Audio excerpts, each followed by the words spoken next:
If you're not willing to risk your life for art, what's the fucking point? Whether you're Barack Obama or Brad Pitt, you're mine, bitch. When you're in front of my camera, I own you. Because I'm going to tell you what to do and you're going to do it. Because everyone hates their photo being taken. What is it that you are trying to capture? 1/250th of a second of someone's soul, someone's character makes you up as a person. And that was when I was like, oh shit.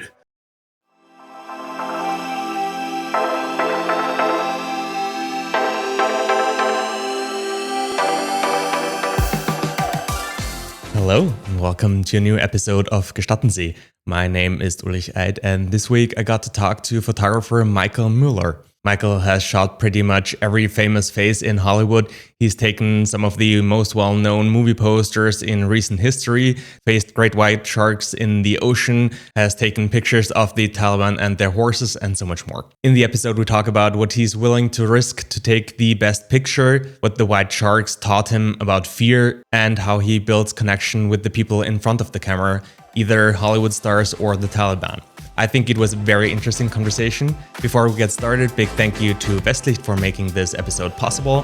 And now enjoy my conversation with Michael. Bevor es losgeht, noch ein großes Dankeschön an PicDrop für die Unterstützung dieser Folge. PicDrop ist ein Online-Tool von FotografInnen für FotografInnen, um Bilder zu verschicken, Galerien zu erstellen, Feedback einzuholen und das alles super simpel. Ich nutze PicDrop jetzt schon seit einigen Jahren selber als Fotograf und merke speziell im Auswahlprozess, dass es mir echt immer wieder extrem viel Zeit spart. KundInnen wählen einfach im Browser ihre Favoriten aus, kommentieren, bewerten und das bleibt alles super übersichtlich. Man braucht keine 1000 E-Mails mehr hin und her schicken, sondern hat einfach alles ganz gebündelt in dieser Online-Galerie. Man verschwendet weniger Zeit im Organisatorischen und kann einfach den kreativen Workflow weiterführen. Mit dem Code Ulrich15 bekommen NeukundInnen jetzt 15% Rabatt auf die Profitarife. Wenn das für euch interessant klingt, dann schaut sehr gerne bei PicDrop unter picdrop.com vorbei. Alle anderen Infos sind auch nochmal in den Shownotes verlinkt. Und jetzt wünsche ich euch viel Spaß bei dieser Folge. Hi Michael. Hello. How are you feeling today? You already know. Yeah. Why do you take pictures? Why not? Have you ever tried something else, or what draw you to? I do a lot of different things, actually. I do a lot of different things, but I've been taking photos and that's just that's what I know. I'm a master at it. How has it changed for you what taking pictures means? Or has it changed? Well, with the advent of social media, it changed a lot. How? Because everyone's a photographer, everyone that has a fucking phone. How do you kind of thinks they're a photographer. Sorry. Everyone thinks they're a photographer. That's true. How do you correct that? How are you different than all the other photographers? 40 million photos later. 40 million. Have you ever looked through your whole kind of archive? Yeah, I just did. I just really? had to pull it all up. Yeah, for AI and stuff. It's like mind-boggling. Are you training your whole own AI, or why? No, we can't talk about what I'm doing. Top secret. So what has changed for you taking pictures over the years? Is it still the same? Pretty much still the same. You know, I'm natural with this. Has it always been natural? Yeah. You learned by yourself? Yeah. Just taking pictures? Yeah. Taking chances? Yeah. Why are I you... don't know if it's taking chances. I don't look at it. It's taking chances. What do you look at it? There's no chance taking. I just do it. You can't question if you're going to take a chance, because then you won't take the chance. Have you always known what you want to shoot? What kind of pictures you want to take, or has that evolved over time? It's evolved. It's evolved to a place where if you're not willing to risk your life for art, what's the fucking point? Risk your life. Why do you have to risk your life? Why you don't have to? But for me, once you've raised the bar and you've shot as much as I've shot, like what's the next thing? And risking your life is kind of Shooting taking the excitement level higher. Hanging out with the Taliban, shit like that. We're here at Westlicht showcasing your shark series. Yeah. Why do you want to risk your life shooting sharks? Because we're killing 100 million of them. We're killing too many of them. What's my one life worth? The 100 million of theirs? Have you always been interested in sharks? Yeah. Why? Because I saw Jaws and it scared the shit out of me. And I surf. And they still scare me. Why are you? They're the ultimate of evolution. Great whites are the fucking epitome of killers. That's all they do is kill. Is they don't snuggle up and get warm and cuddly and like a dog. They kill. That's it. Really, really precisely too.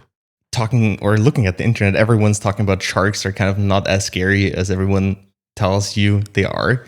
They're not. They're not. But when they are, they are. Okay. How often have you been in a situation where it's been close? Never. Once. And it wasn't even that scary, but it was like the head, and then I hit it, and then I don't want to wait to see what was going to happen next. What does it feel like being in the water with such a big fish that's kind of just out there to You kill? know, people always used to think I was an adrenaline junkie. Like, oh, you're an adrenaline junkie. And I'm like, no.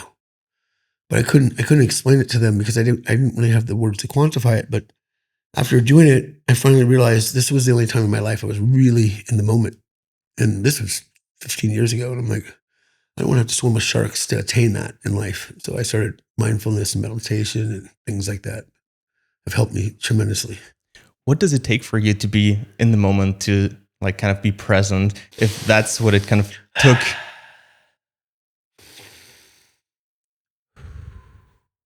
Breathing. Right here, right now with you. Do you get that throughout your kind of everyday life, that you get to be present, or do you always have to have the feeling that you're chasing something different? No, I have to work for that. I have to remind myself because I'm a beast. You know, I'm rough around the edges. I mean, it's like thrown by horses, and it's just who I am. Rough around the edges. As I that, can clean up nicely, though. I didn't really choose to put this. so you choose to be rough around the edges. When I have to. I mean, when I am always, and then when I have to clean up and put on the nice suit and shit like that, I will. But the rough kind of like identity That's is just who I am. everyone. That's who you are. Yeah, I mean, I've got scars on my face, scars all over my body. I'm a fucking old gladiator. My body feels that way, at least. How do you kind of remember that you should take the breaks, be present, be mindful? How do you remind yourself during a stressful, hectic day? Mindfulness, man. I don't know. When I'm lucky, when I'm blessed, when I'm living in the moment, and I can do that. Because what happens is I get so good and you forget to do it. Then wake up and meditate, and week's going great. And then I stop meditating because the week's going great.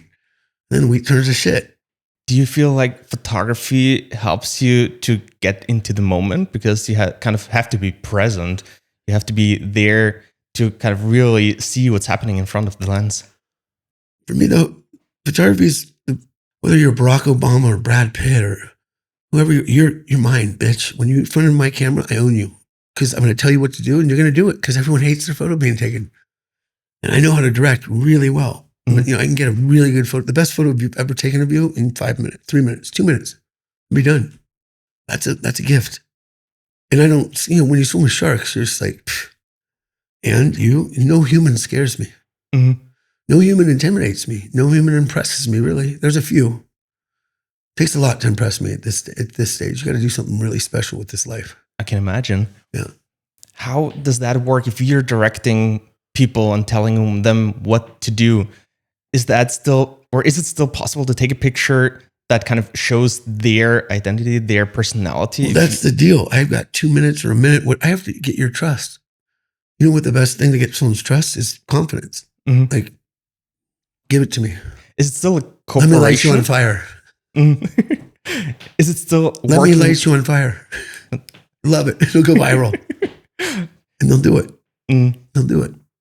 Is it still working with the person in front of the camera, or is it just... It depends who the person is, man. I work with them or I work without them. I'm going to get a good photo. That's the end of the deal. At the end of the day, I'll get a good photo. I'm going to get a great photo. I'm going to get an iconic photo if we work together. Mm-hmm. Sometimes I'll get an iconic photo if we're not working together, but usually you got to have a collaboration. Mm. How does that mentality work in Hollywood, where everyone has their kind of ego sky high and not kind of willing to go down from there? Do I look like someone that's going to be impressed by your ego? Probably not. Probably not. Yeah. I don't think they know. They just they shut up when they get near me. Nobody has ever kind of like stood up to you? No, they haven't. What brought you into kind of the celebrity world? Why were you shooting celebrities since I started? Since I was 17. Leo and Drew and fucking all of them. Before the internet, we didn't have publicists. We didn't have agents. We'd just go out, we'd hang out, and we'd go shoot. So we kind of just in the area, in the field of Well, then all those went on to become very big celebrities, and I had their photos. Mm-hmm. So you shot them before they were celebrities? Yes. Well, they were celebrities, but not Titanic celebrities. Sure. How do you get in touch with people like that in the beginning as an upcoming photographer? You're trying to sell yourself. You remember 500 phone numbers because we didn't have fucking smartphones. Just being well connected. Yeah. I'm always a networker. Mhm. You know, I have a very big company that I'm working with on my next book. And I said, Michael, you're one of the rare breeds that can go from the Taliban to billionaires to rock and roll. You can go through all those different worlds and you can seamlessly. And it's true. And that's what's allowed me the body of work that I have, the who's who, Messi, and, you know what I mean? Kobe Bryant. Like I look at people, I'm like, when did I shoot all of these shoots? Mhm. The fuck was I? Where was I? Seriously, it's like, whoa. Mhm. Do you ever kind of regret not remembering those times? Or? Oh, I remember. No, I have no regrets. Okay. No regrets. You know, I have 3 daughters. That's what I live for today, you know?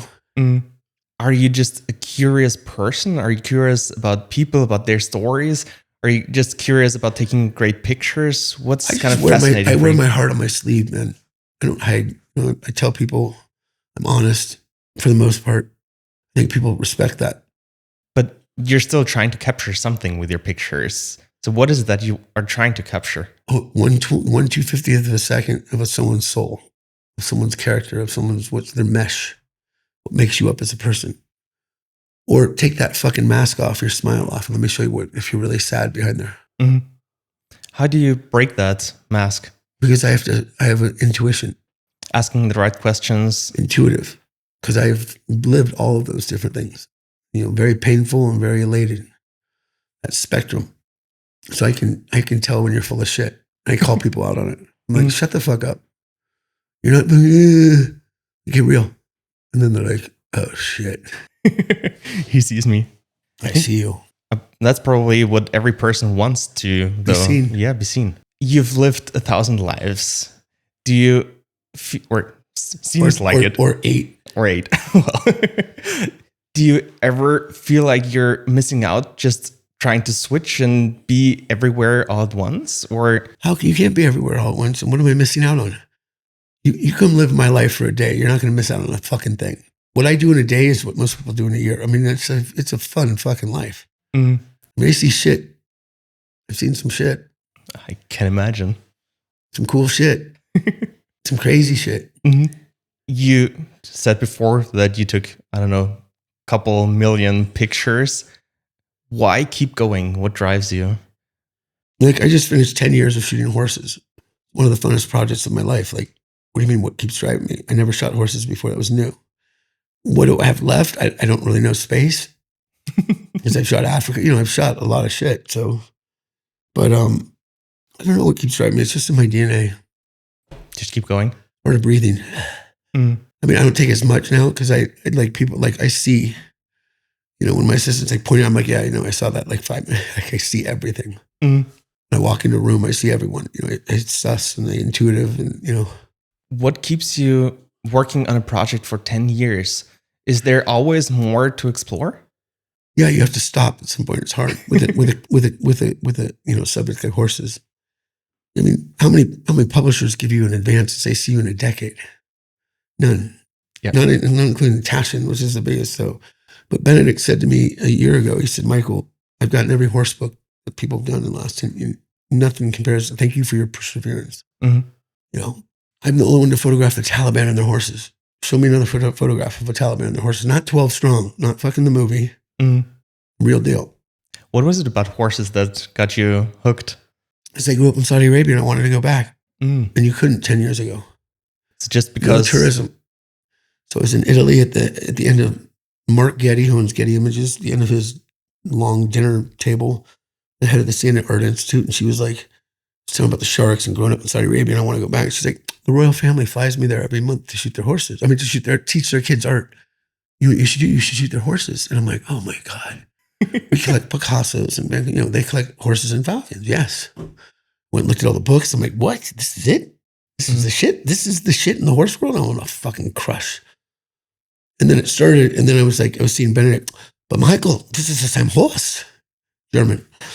And I'm like, no, it's just different. They're all Arabians. No, but I thought you were doing a horse book. Mm. So I made it all horses. Okay. And that just opened up the world. So is photography kind of a chance to get to experience things that you otherwise would not have? Oh, You know, wow. like, You know what photography gives me? It gives me a key to doorways and rooms that I would never get in without it. Mhm. I meet people that I would never meet without my skill set. What kind of people did you meet through shooting horses? Very wealthy people, diverse people, Mongolian eagle hunters, fucking Taliban, King of India. Mm. How do you deal with kind of working a commercial set where other people are trying to tell you what to shoot? They don't. We collaborate. No one really tells me what they respect. I'm at a level, $28 billion in movie posters. They don't really come in and try to tell me what to do. They're looking for me to give them something that they don't, because they're all working out of fear. Mm-hmm. They're all working out of losing their jobs. Give me something, and very few of them will take the chance to do something courageous and do something different and, daring. Mm-hmm. That's what I live for. Not the safe shit. I can imagine, yeah. So I was just trying to understand kind of your total freedom shooting sharks, shooting the Taliban. Just, it sounds like you're doing that just for yourself. Yes. Those are personal projects. Commercial projects is what pays the bills. So you have until to do those projects, get legs and sell prints. Mm-hmm. So now, 10 years later, shooting horses, they're going to pay the bills for the rest of my life. Yeah. Do you feel like you're done with the subject like that after 10 years? No, because people still fly me to shoot their horses. Are you doing it just to kind of sell them? Are you doing it to... No, but when you look at the fucking photos, like if I got my phone out here and showed you, Taylor. I think you showed me one last night. With the smoke? Yeah. Yeah. It was a really cool picture. Yeah, it's fuck you. It's fuck you time. Yeah. Just do something nobody else has done before. Yeah. And you show that in the horse world, it's like people just go like, what the fuck? Is that Photoshop? Everyone fucking thinks this shit's Photoshop. I didn't do everything in camera. Mm-hmm. I have never done fake fire. Any fire, Joaquin lighting his guitar, like, oh, it's real. Do you feel like you can still take a new picture after shooting millions of pictures? I don't know, 2 weeks ago I shot Lindsey Vonn with her skis and lit them on fire. No one's done that before. So you're still trying to find the new picture? Always. And I still do. How? Go up to the clouds and come back down. Finding inspiration up there? Up there, not on your computer, not on the phone, not on a book, not in a magazine. Because what you're looking at's already been shot. Exactly. You got to go inside. You got to go outside. You got to get downloaded. Is that creative process for you something you're just doing with yourself, or is it talking to someone else? It's just happening in yourself. I mean, have you ever taken a photo that has never been taken before? Not sure. Maybe you should try it. Yeah. Maybe you should try it. Maybe you should try it. Should tell you it works. Should that always... I'm not the only one. It's really easy. It's here for all of us. Taking the picture that's never been taken before. No, going to there to get to the idea to take the picture that's never been taken. Mm. Do you think there is a perfect picture? Thinking outside the box. Think outside the box. Think outside the frame and then pull it into the frame. Don't go in the frame. Don't go in the frame of your phone. Don't go in the frame of your computer. Don't go in the frame of a magazine. Go outside of the frame and then pull it into the frame. That makes sense? Kind of, yeah. Something that you don't see. Well, you'll see it. You just got to be the one to capture it. That's what makes you an icon. That's what makes you a master. That's what makes you a master. Photography is lighting. Mm-hmm. You got to master every lighting there is. I can shoot in any lighting because I learned with all that. Then I started with strobes 20 years into shooting. You master all the ambient lighting and strobes makes it just easy. Well, you still have I got 4 patents. I'm the dumbass that tried to fake a light to go into water and I got 4 patents on it. Like, that's craziness. Oh, I'm going to make a light to fucking light great whites. Mm-hmm. Who the hell do I think I am? I don't have an engineering degree, but I know people that do. How far are you going to take the picture that you have in your mind? Not much farther. Not much further? I mean, I'm pretty, like, I'll still always shoot. I mean, look, we'll probably do this in 40 years and I'll still be fucking shooting. But right now it's like, pace myself. Because it's I take out the camera and it takes a piece of me, There's a piece of me in every one of those photos. It's 40 million little pieces of me, of time that I've given. All those fractures of time from my life that I've put into those photos. You understand that? Mm-hmm. How do you still have anything to give? If every picture is a part of you. I'm rough around the edges. That's what, That's what's left. That's what's left. It's always been rough around the edges. It's like, I don't give myself up when I'm shooting a photo, but you got to give a piece of yourself. Piece of yourself. Yeah. You give a little piece at a time. Mm. You said before that kind of now your kids, your grandkids are kind of like No grandkids yet. No grandkids. Okay, Kids. so your kids 3 daughters. are your most important thing right now. How do you deal with that? Putting yourself in dangerous positions, like shooting sharks, being with horses They that are come kind of with me. dangerous. Oh, really? Yeah, they came with me and swim with tiger sharks a couple months ago. They don't come and suit the Taliban, but they come with me. They know who I am. Mm-hmm. They know me. They know they can't say a thing to stop me. They did. They stopped me during the fires. Because I was like, okay, if my house burns down, because my house got evacuated 3 times. The fire was right at my front door. Yeah. Like, if this shit's burning down, I'm going to get in the pool with my scuba gear on, and you guys are going to call the news. And I'm going to make a GoFundMe, and I'm going to say, everyone, my house, and call the helicopters, because they'll helicopter and be like, John, do you see this? There's a man in the pool right now in the scuba gear. Can you believe this? Yes, Kelly, I can see that. Give them a good go feel me story. They're like, no, Dad, leave. Do you ever get scared of being injured or kind of like getting into a situation because of your kids? If you get scared of getting injured, you're not going to do this. You're not going to do whatever you're like. You can't have that. Yeah. You're questioning. I mean, you know what happens when you question, should I ask her out? Should I not? Should I ask him out? Should I not? You know, of course. What happens? You usually say shit and then they walk out the bar and you're like, fuck. Yeah. Right? Mm. Same with photo. It's life. This is life. Life on life's terms. Right? Yeah. I mean, unless you're shooting nature, and even nature, you're going to be in there, you're going to be quiet, and you know, how are you going to approach it?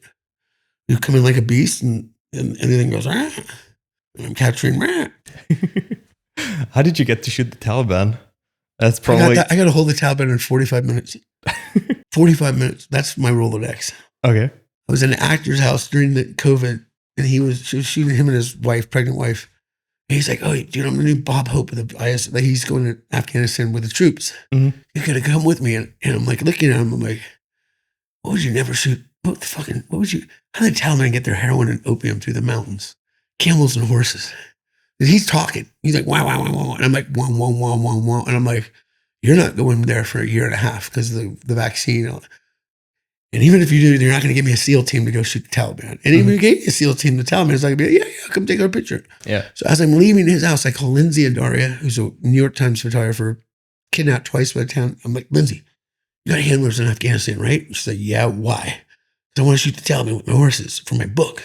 And it just went quiet. Okay, let me call you back. She calls me back. She's like, all right, I got you this guy. He just got 2 female CNN reporters in. I'm like, great. And she's like, he's the most expensive. I'm like, great. That's who I want. I want to come home. So I called him on a Friday on WhatsApp. He said, you got to write a letter to the head of the Taliban explaining what you want to do. They're all in Qatar and do it. So growing up in Saudi Arabia, I'm like, God be with you. Assalamu alaikum, blah, blah, blah. Everyone in America sees terrorism and, raghead. I love the Middle East. Grew up there. I like the people. I want to show your human side.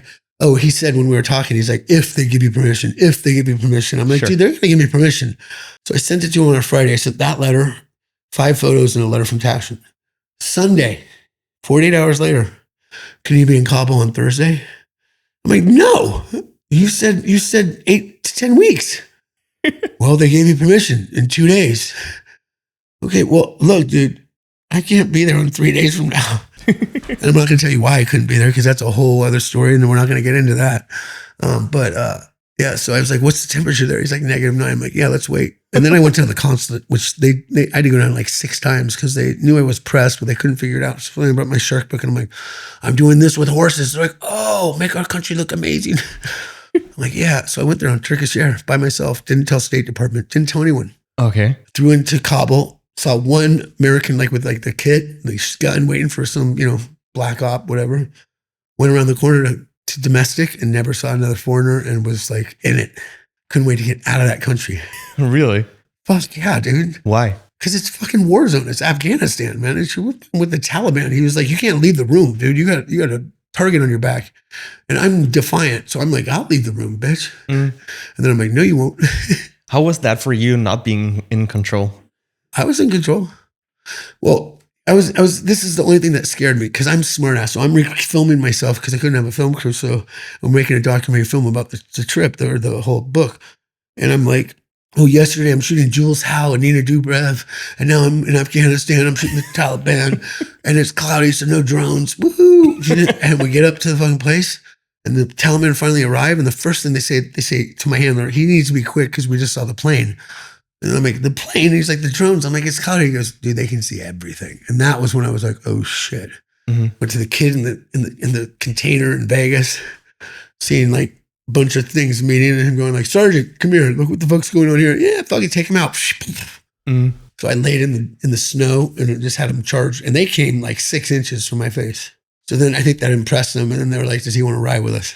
So I got to ride with the Taliban. So you went there to shoot horses with them? I actually went and rode with them on their horses. That was it's a big, like they don't give up their horse like that.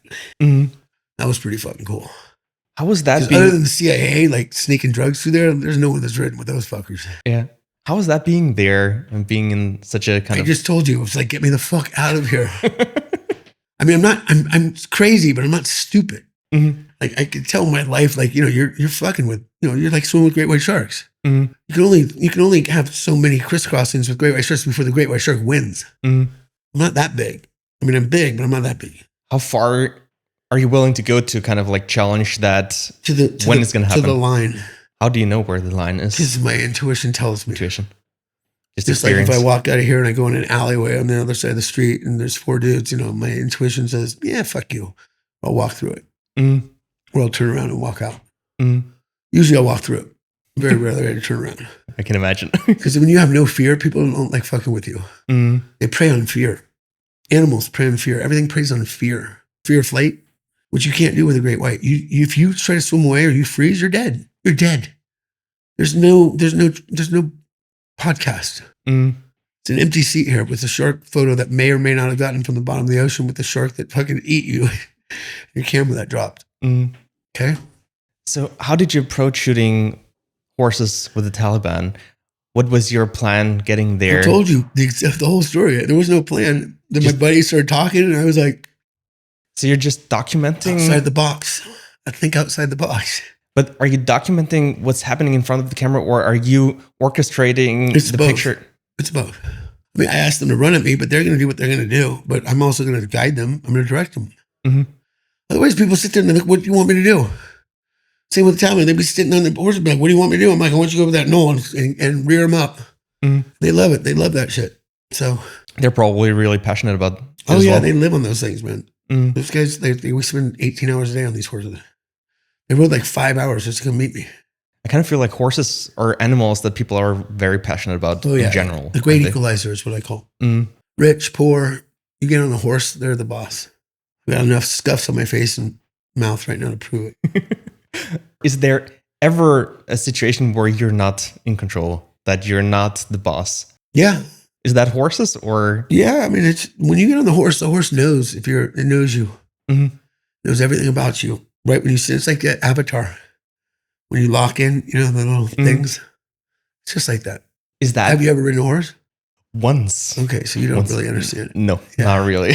My ex-girlfriend, she kind of liked riding horses, and then she took me riding once. It was interesting, but yeah. That's a good thing. There's not a woman that doesn't love horses.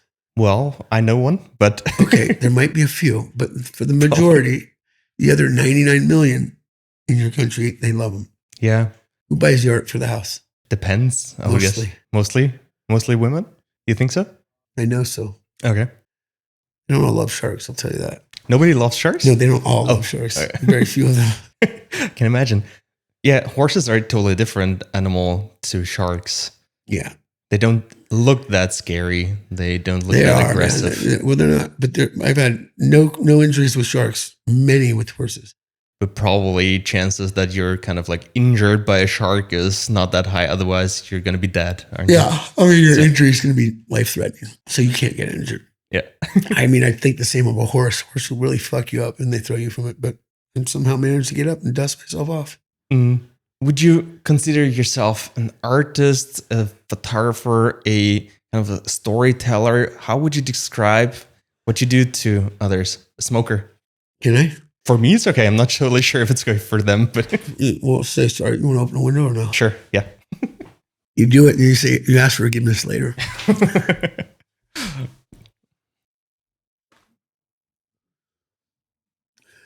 I don't vape. I can see that. So, do you see yourself as an artist, a storyteller? What do you see yourself at? An artist. Artist. Yeah, storyteller, documentarian. What are you trying to document? I'm not trying to document it. I'm documenting life. Life in all its fullness. Your own life, other people's lives. Life. Everyone's life in general. Life. Mm. From IndyCar, from Lewis Hamilton to sharks, to lions in Africa with strobe lights, with no Jeep, to sharks, to Bigfoot, to aliens. I mean, whatever's out there. Mm. I'm not sure if that's audio. It's going to be fine. Nothing's perfect. That's true. We had a little grit in the middle of it. Yeah. People need a little break. You can go have your break now. We're going to be back. The good shit. You're going to miss the good shit. What would be... How does this all translate in German? That's just like, Scheiße, Scheiße. We're not going to translate. Is there anything you're still looking forward to experiencing? Anything that you've always wanted to do that you have not done yet? Meet my grandkids. So just personal achievements, kind of. I mean, as of right now, if you ask me right now, you ask me in a week, I could have a different answer for you, along with grandkids. But like, I'm just finishing horses. That's on my mind. That's all that's on my mind. I'm going to leave here, go deal with some horse shit, and go home and just turn in my, well, there you go. Just turn in my book, Mm-hmm. What is it like finishing a project? Does that kind of like feel empty? No. No, it's very liberating. Mm-hmm. That's like a child that's like being pregnant for 10 years. And we're men. So imagine having a fucking alien in your belly for 10 years. Get it out. So it's kind of one more. It's just the relief. One more shoot, and then I'll get it out. Right. So it's relief in seeing what you've kind of been building for the last 10 years. Yeah, it's legacy. It's Ashenbrook's legacy, man. It really is. It's going to be here long after I'm gone. I go into hotels, I see it, you know what I mean? And like, it's really cool. Mm-hmm. I can't get that many prints out there. Everyone can have a book, though. So you're chasing legacy. And it's usually sold out. Yeah. At least that's what they told me. Yeah. I mean, I've heard it before. Yeah. So, yeah. Not a bad thing. What does legacy mean to you? Legacy is my body of work, living well beyond me, living far after I'm gone. What do you want people to remember about you? Whatever they want. Not my job. I'll get a lot of accolades when I'm dead. When people really see my body work, that's fine with me. I like to go under the radar. I don't like, we talked about it earlier, you were taking my picture, and if you asked me if I like being in front of the camera, and of course I said no. Not really, my life's my life. I'm a pretty private person. I mean, I wear my sleeve, but I'm still private, so however they want to describe me, they can go right ahead. There's a few people that really know me. Not a lot of people? Not a lot. What do you think people are going to learn about you when they're looking through your archive? Some of the work that you've never shown, What didn't he shoot? Is what you've shot kind of a representation of pop culture? Your personality? Or pop culture. Pop culture? Yeah. Life, pop culture though. Last photos, Kobe Bryant before he died, Have you ever been drawn to kind of like pop culture? I'm in pop, I live it. I live in LA. I live in Hollywood for 35 years, 40 years. You're just surrounded by it. Boop, boop, boop. How's that kind of like get together, kind of your celebrity, your pop culture work to the real raw work, working with sharks? Of like, that's kind of the opposite, isn't it? Or yeah, I think it's just after I shot as many people as I did, I started looking for outlets that were personal to me. Like I said, I surfed, sharks. I was scared shitless of sharks. So I was like, I want to see one of these things. I want to see the biggest fear that I have. And then it melted away. Really? Seeing them being confronted with it. So here's when I'm out of the cage with a great white, not other sharks, just great whites. There's two ways they come to us. They come slow, 15-foot, 20-foot shark, 10 feet away. I don't even care about that shark. I'm not even looking at it. My head's down here looking around because eventually I look down and I see the tail, those teeth, and it's coming right up at me like a missile because they're ambush predators. And I have to turn it so I'm head on, going against everything in my fucking everything. So I'm right at a shark, and that shark's so smart. It doesn't like me coming at it. It banks off because everything swims the other way. Process that. Process swimming against 2.5 tons of muscle and teeth. Swimming right at it. That's your biggest fear in life. And you're swimming at it, and then it just dissolves. How do you Like all fear, false evidence appearing real. overcome that fear? False evidence appearing real. Because fear is bullshit. It is. I mean, fear of jumping off a building is legit, but all the other fears that our brains come up with aren't real. Don't talk to her. Don't ask for a raise. Don't go do that shoot. Don't ask that person to do that port face. You know what I mean? They're gonna think you're stupid. It's all ego. What do you think you've learned from sharks? I mean, how to eat properly? I don't know. They didn't teach me anything. They just taught me that. They taught me about fear. Mm-hmm. Biggest lesson of my life. Mm-hmm. Because I didn't really live in fear. I didn't think I did, but I did. Low frequency fear, though. Mm-hmm. It's all going to go away this summer. Why? The jobs, everything, it's all going to be gone. Yeah. Get as much as you can now. Mm-hmm. Work. So just overcoming your fears. Overcoming that head, that muscle in your head. It's an amazing servant and a horrible master. Mm-hmm. And most of it's our master. It's not our servant. Do you ever feel limited by... Let me say that again. It's a horrible master and an amazing servant, our mind. Mm-hmm. Quote that. Do you ever feel limited by what your kind of mind allows you to do? Not when you've done as many drugs as I have. Just opening it all up, making everything possible? Yeah. Take what you want. Trying to figure out where to go from here. What are you trying to kind of do with yourself? Like being here, you've done everything. Doing this podcast. I go have a cigarette when I leave here, walk. I mean, I just take life as it comes. You don't have any plans? Not really. I have plans tomorrow. Today, just go with the flow.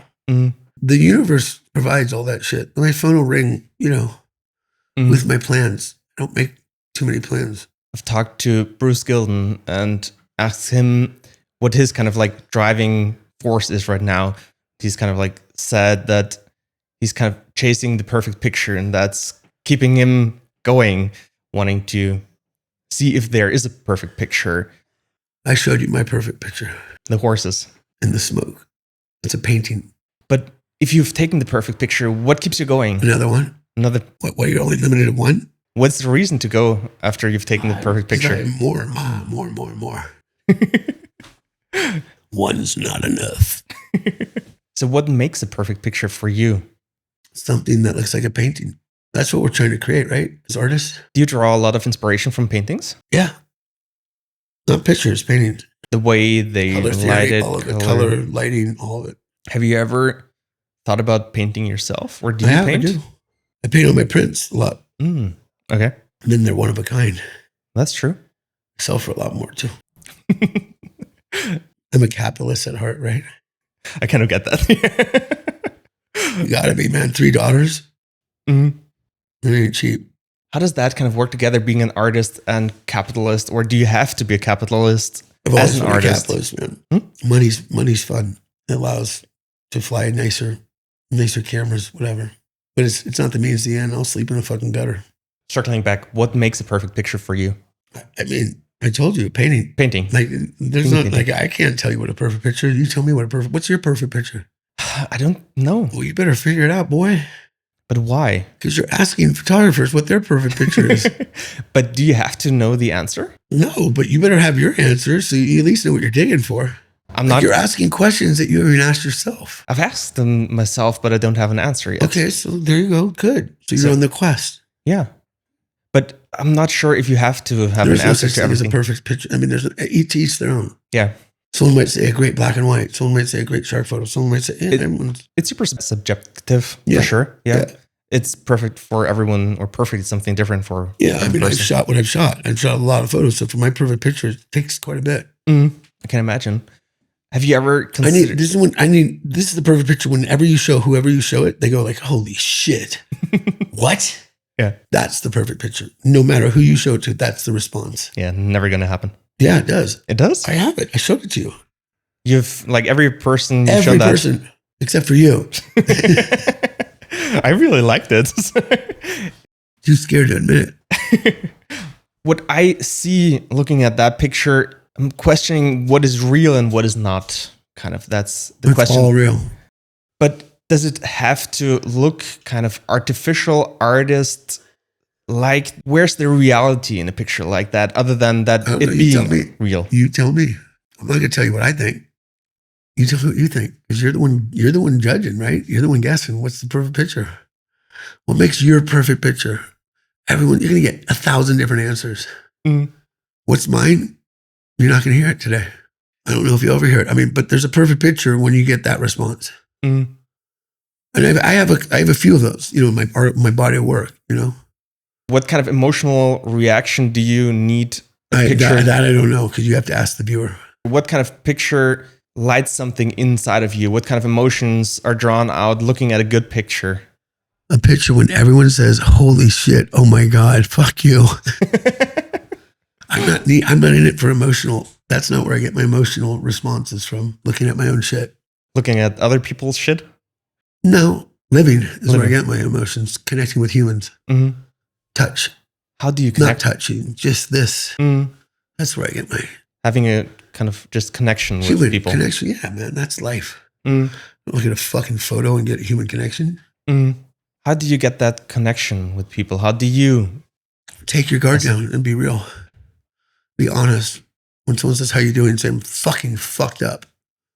"Oh, I'm doing great. Good day. How are you?" Yeah. What's the truth? Mm. Yeah. Most of the time it's, "I'm fucked up and I'm fine. I need help. I'm drowning here. Mm. Help me. Talk to me. I'm so alone in this huge world." We're all so alone, right? Mm. When you lay down at night, you feel so fucking alone. Even someone sitting next to you, feel alone, right? Mm.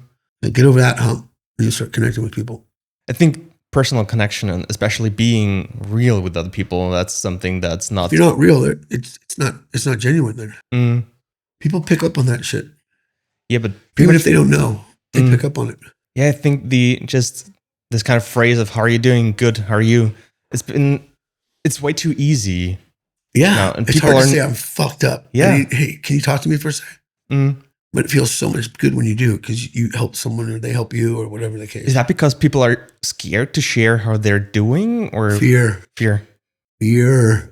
How do you get people to open up about feelings, about how they're really doing? I share about myself, how I'm really doing. And that just opens the book. Usually you have to go first. Mm. Totally makes sense. I mean, people are vulnerable. They're not willing to kind of, yeah. Or you can lie. What was the photographer that shot like the royal couple or whatever? And he's like, "My dog just died because they were dog people when I got that photo." You can lie too, but that's, to me, cheating. Mm. Do you think people are picking up on stuff like that if someone's kind of lying? It's an iconic photo, because it's like, doesn't matter if the picture is good. Not the way I go about it. Mm.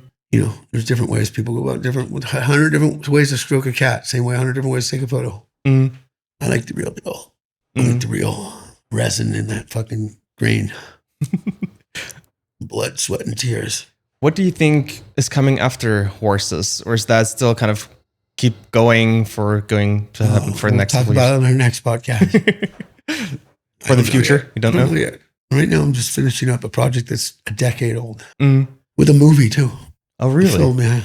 Okay. Documentary film where I bare my soul. Do you direct it? Or it was until it turned about me and my Italian film crew. And then I'm like, so I'll co-direct. Not really good to have yourself as the director when you're directing a movie about yourself. Jim Jarmusch. How is it having a film about yourself? You kind of have to share what you're going through. You have to share your experience, your fascination. You have to open up, just like I'm telling you, I have to do it with the subject. I just did it with a camera in front of me. Horses don't talk. I don't do this with horses. I did it with the cameras, which means I'm doing it with you and everyone else that's going to watch it. And it becomes very vulnerable. Not shit that I like to talk about. How important is it for you to keep things for yourself? Well, I mean, I lived through a lot of abuse, which was something I kept to myself my whole life, a lot of it. And it hounded me, hurt me. So once I started talking about it, it freed me up. Not something I like to talk about. The more I talk about it, the more power it takes away. Takes the power away from it consuming you. From me continuing to hurt myself when it wasn't my fault. So if I can help one person, mission accomplished. If I can free up by talking about it and they can say, "Oh, me too." Sharing. Mission accomplished. Sharing experiences so other people can learn from that. And so many people have been in the same position I'm in. Mm. So many. Not a lot of people talk about it. No, That's for sure. especially men. Oh, yeah. How do you kind of get over that being able to talk about stuff like that? I mean, we're in pain. Pain threshold. You can only numb it for so long. I'm getting pretty old now. So you just have to do it to kind of feel free. You don't have to do it. You don't have to. I just chose to. Mm. Because I didn't know. A lot of it you shove down your deepest recesses. I didn't even know half of it until it started bubbling up. What was the breaking point for you to realize you have to face that? Self-medicating and like, why am I self-medicating and why am I doing this? Mm. Going on that journey. Is photography part of that journey for you? Or is that just something you're doing? It's part of what I am, but it wasn't part of that. I don't think. I mean, like I said, 8 lives. I used to do triathlons. I was 8th and 5th in the world. Raced with Lance Armstrong, like the whole bit.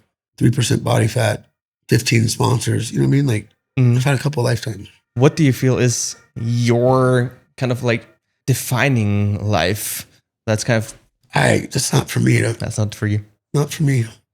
Everything's part of it. That's for the Fugazi. Fugazi.